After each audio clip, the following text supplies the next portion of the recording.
Good morning, காலை வணக்கம். Wales academy charitable ட்ரஸ்ட்டில் உங்கள் எல்லாரையும் வரவேற்பது உங்கள் விஜய் நம்பியார், வேல்ஸ் அகாடமி ஃபவுண்டர். அவர் இந்த மெசேஜை வந்து நாங்கள் 15 நிமிஷம் 5லேருந்து 10 நிமிஷம் மெசேஜ் கொடுக்குறோம்.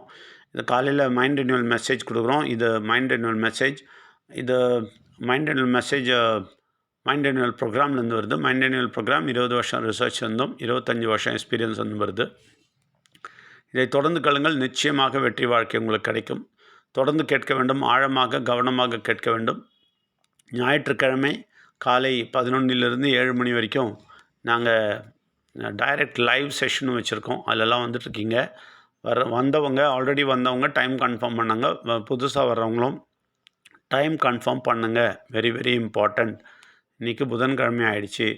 ஞாயிற்றுக்கிழமை வர்றவங்க இப்போவே வந்து திருப்பி ரீகன்ஃபார்ம் பண்ணுங்கள். ஏன்னா டைம் கிளாஷ் ஆகக்கூடாது, வேறு ஒருத்தருக்கு அந்த டைமை கொடுத்துடக்கூடாது. அதனால் உங்கள் டைமை நீங்கள் கன்ஃபார்ம் பண்ணி உங்களுக்கு ஃப்ரீடமாக இருக்கிற டைமை ஃபிக்ஸ் பண்ணுங்கள். அப்புறம் இன்றைக்கி சொல்ல வேண்டிய விஷயம் என்னென்னா, இந்த சயின்டிஸ்ட் இருக்காங்கள்ல, பயங்கர புத்திசாலிகள். அவங்க என்ன மாதிரி புத்திசாலிகள்லாம் நினைக்கிறீங்க? அவங்க நினைப்பு கடவுள்லாம் எதுவுமே கிடையாது, நாங்கள் எல்லாத்துக்கும் மேலே நினைக்கிறாங்க. இந்த சயின்டிஸ்ட் பார்த்திங்கன்னா, புதன் இருக்குல்ல, புதன் மார்ஸ், அது வரைக்கும் தான் போவாங்க. அது வரைக்கும் தான் போகிறதுக்கு பிளான் பண்ணிகிட்ருக்குறாங்க. இப்போ எதனமோ அதை டச் பண்ணுறதுக்கு பிளான் பண்ணுறாங்க.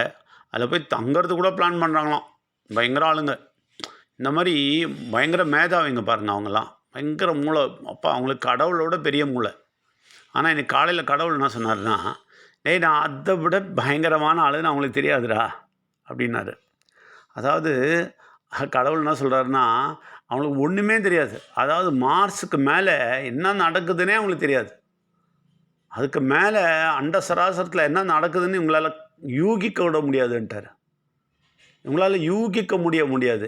ஏதோ உளறிட்டு இருக்கிறாங்க. தங்களுடைய அசம்ஷனில் ஏதேதோ சொல்லிகிட்டு இருக்கிறாங்கன்னாரு. உண்மை அதுதான். ஒன்றும் தெரியாது இவங்களுக்கு. பெரிய மேதாவிங்க அவங்களே. அப்படின்னா நம்ம இங்கே பாருங்கள், இந்த உலகத்தில் நடக்கிறோம் என்ன மேதாவியாக நடக்கிறான் பாருங்கள். பாப்பா கடவுளை தெரியாதவன் இருக்கான் பாருங்கள். சும்மாவே விபூதி அடிச்சுக்கிட்டு குங்குமம் போட்டுக்கிட்டு இன்னும் எனக்கு கடவுளை தெரியும்னு சொல்லிட்டு இப்படி நடக்கிறான் பாருங்கள். அவங்ககிட்ட போய் கணபதி யாருன்னு கேட்டால் தெரியாது, விநாயகர் யார்றான்னு சொன்னால் தெரியாது. அந்த மாதிரி மேதாவிங்களாம் இருக்கிறாங்க. அது மாதிரி சயின்டிஸ்ட் மேதாவிங்களும் இருக்கிறாங்க. ரைட்டுங்களா? அவங்களுக்கு ஒன்றுமே தெரியாது பாருங்கள். அப்போது கடவுள் என்ன சொல்கிறாரு, டேய், அதுக்கெல்லாம் தாண்டி ஓகே, அண்ட சராசரத்தில் எனக்கு 7 மடங்கு சூரியனை விட 7 மடங்கு வெளிச்சம் தர்ற சக்தி என்கிட்ட இருக்குது. சூரியனை விட 7 மடங்கு சக்தி. அதாவது அது எப்படின்னா, 7 மடங்கு வெளிச்சம் இருக்கும், ஆனால் 7 மடங்கு எனர்ஜி தரும். ஆனால் சூடே தராது. அந்த மாதிரி ஒரு வெளிச்சம் கடவுள்கிட்ட இருக்குது. கடவுள் அதில் தான் இந்த உலகத்தையே உருவாக்குனார். முதல்ல கடவுள் நல்ல வெளிச்சம் உண்டாக கடவுள்னு தான் சொன்னார். நிறைய வெளிச்சம் வரட்டும் தான் சொன்னார். சூரியனை வர வச்சுட்டு கிடையாது. அதுக்கப்புறம் தான் சூரியனை வர வச்சார். நம்ம என்னடனா சூரியனை கும்பிட்டுருக்குறோம். வெளிச்சத்தை வர வச்சுட்டு தான் சூரியனை வர வச்சார். நல்லா புரிஞ்சுங்க. ஜனங்களுக்கு ஒன்றும் தெரியாதுங்க. கடவுளை பற்றி ஒன்றுமே தெரியாது. ஒன்றுமே தெரியாமல் மேதாவிங்களாம் நடந்துக்கிட்டு பெரிய பெரிய பூஜை எல்லாம் பண்ணிக்கிட்டு அதெல்லாம் பண்ணால் போதும், கடவுள் என்ன பார்த்துப்பார் அப்படின்னு நடக்கிறாங்க. ஆனால் நான் சொல்கிறேன், எப்போ வரைக்கும் நீங்கள் கடவுளை புரிஞ்சுக்கிறீங்களோ, எப்போ வரைக்கும் நீங்கள் புரிஞ்சுக்கலையோ, அவரோட சக்தி அவருடைய பலத்தை புரிஞ்சுக்கிறீங்களோ, அது வரைக்கும் உங்களுக்கு நிம்மதியே கிடைக்காது. அது வரைக்கும் உங்கள் வாழ்க்கையில் எதுவுமே நல்லது நடக்காது. நிறைய பேர் நினச்சிட்டு இருக்கிறாங்க, கிமிக்ஸ்லாம் பண்ணி ட்ரிக்கெல்லாம் பண்ணி வாழ்க்கையில் நன்மை வந்துடும். வழியே கிடையாது. நான் வாழ்க்கையில் எக்ஸ்பீரியன்ஸ் பண்ணி சொல்கிறேன். 35 வருஷம் பேய் வாழ்க்கையை பார்த்துட்டேன், தவிச்சிட்டேன். அதுக்கப்புறம் 25 வருஷம் வெளிச்ச வாழ்க்கையை பார்த்துருக்கேன். அதெல்லாம் சொல்கிறேன், எல்லாரையும் பார்த்து முடிச்சுட்டு தான் சொல்கிறோம். இவங்கெல்லாம் மேதாவிங்க. எல்லாம் தெரியும். இங்கே நிறைய பேர் வந்தாங்க. ஃபோனில் கூட நம்ம வாட்ஸ்அப்பில் நம்ம ஜூம்லலாம் கிளாஸ் எடுத்தோம். எல்லாம் மேதாவிங்க போயிட்டாங்க. எல்லாம் மேதாவிங்க. எங்களுக்கு தெரியும் எல்லாம். கொஞ்சம் கேட்டுக்கிட்டு அப்புறம் எங்களுக்கெல்லாம் தெரியும்பா அப்படின்னு போனவங்க இருக்கிறாங்க நிறைய பேர். எல்லாம் மேதாவிங்க. சயின்டிஸ்டே மேதாவின்னு சொல்லும்போது இவங்க பின்ன என்ன சொல்கிறது? சயின்டிஸ்டே மேதாவி இல்லைன்னு கடவுள் சொல்லும்போது இவங்க மேதாவிங்களை திரியிறாங்க. என்ன பண்ணுறது? பயங்கர புத்தி, பயங்கர அறிவு, பயங்கர கொழுப்பு, பயங்கர எதிர் பேசுறது, எங்களுக்கெல்லாம் தெரியும்னு பேசிடுறது, கொஞ்சம் தெரிஞ்சிட்ட அப்புறம் அது அப்படியா, அது இப்படியான்னு கேள்வி கேட்குறது. அதனால் தயவுசெய்து நான் சொல்கிறேன், தலையை கொஞ்சம் குனிங்க. தலையை கொஞ்சம் குனிஞ்சிங்கன்னா போதும், எல்லாம் கிடச்சிரும். அவர் என்ன சொல்கிறார் தெரியுமா?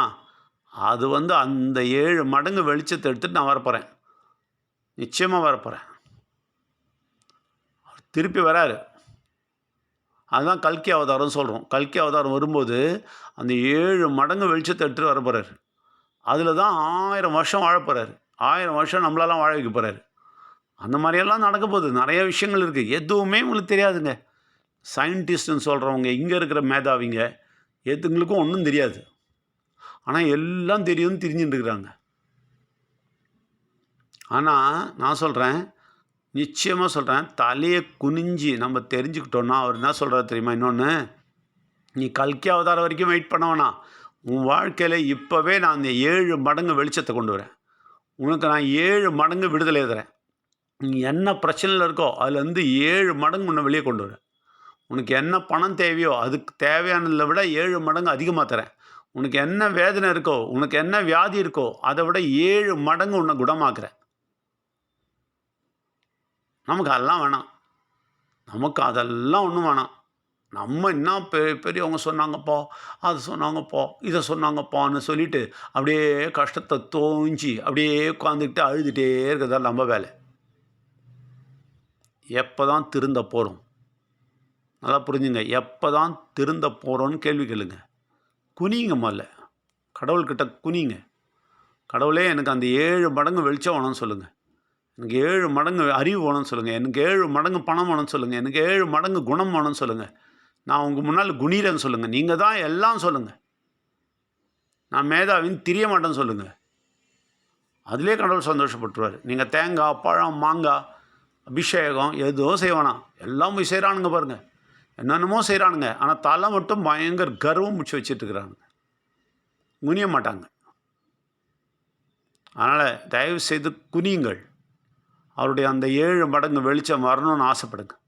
நிச்சயமாக உங்களுக்கு வெற்றி வரும். நிச்சயமாக வெற்றி வாழ்க்கை வரும். எல்லாரையும் வரவேற்கிறோம். நன்றி, வணக்கம்.